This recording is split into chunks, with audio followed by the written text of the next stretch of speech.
नमस्कार दोस्तों, ईश्वर महिमा में आपका स्वागत है। तो आज हम आपके लिए लाए हैं एक ऐसी कहानी जिसमें एक सेठ, एक गरीब व्यक्ति और भगवान का घर। तो पेश करते हैं भगवान का घर। एक दिन एक सेठ किसी काम से गांव जा रहा था। बारिश का मौसम था, झमाझम बारिश हो रही थी और रास्ते में जगह जगह गड्ढों में पानी भरा हुआ था। अचानक रास्ते में गाड़ी खराब हो गई। सेठ के साथ कोई नहीं था। उसने गाड़ी सड़क किनारे खड़ी कर दी और किसी वाहन का इंतजार करने लगा।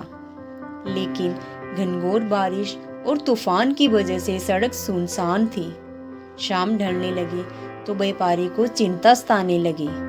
अचानक उसने देखा एक गरीब व्यक्ति साइकिल से जा रहा था।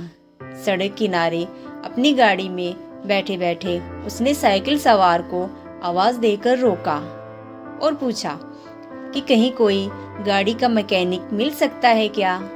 साइकिल सवार ने बताया कि इतनी बारिश में दूर दूर तक उन्हें कोई मैकेनिक नहीं मिलेगा।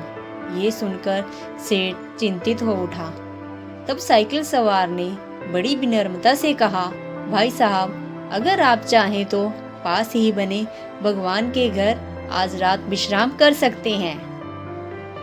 वहां आपको रहने की सारी सुविधाएं मिलेंगी। सेठ राजी हो गया।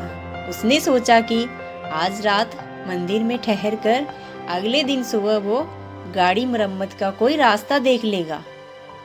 साइकिल सवार ने उसे अपनी साइकिल पर बिठाया और चल पड़ा।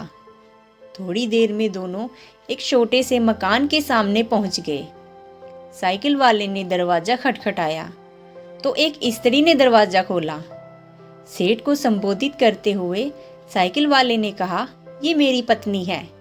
इस भगवान के घर में हम सिर्फ दोनों ही रहते हैं और हमारे बच्चे शहर में नौकरी करते हैं।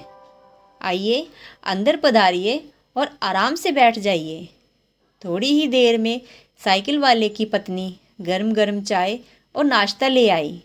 रात का खाना भी पकने लगा। सेठ को सब कुछ बहुत अच्छा लग रहा था, लेकिन उसे एक बात समझ में नहीं आ रही थी कि साइकिल वाले ने अपने घर को भगवान का घर क्यों कहा। ये कोई मंदिर तो नहीं है।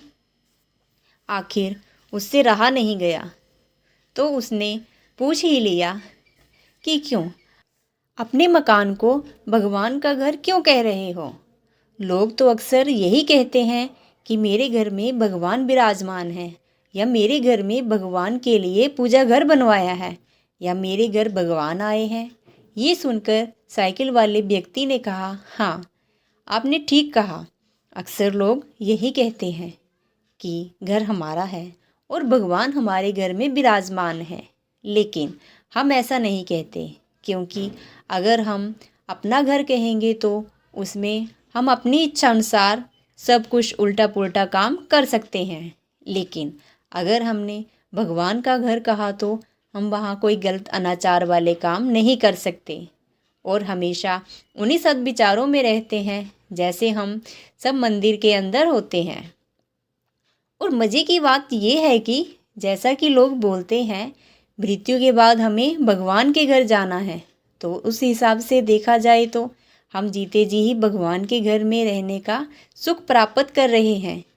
उस गरीब व्यक्ति के इतने सुंदर विचार से सेठ बहुत प्रेरित हुआ और उसने भी अपने घर को भगवान का घर कहने का मन बना लिया। आशा करती हूँ आपको ये कहानी अच्छी लगी होगी। लाइक और कमेंट करके ज़रूर बताना। धन्यवाद दोस्तों।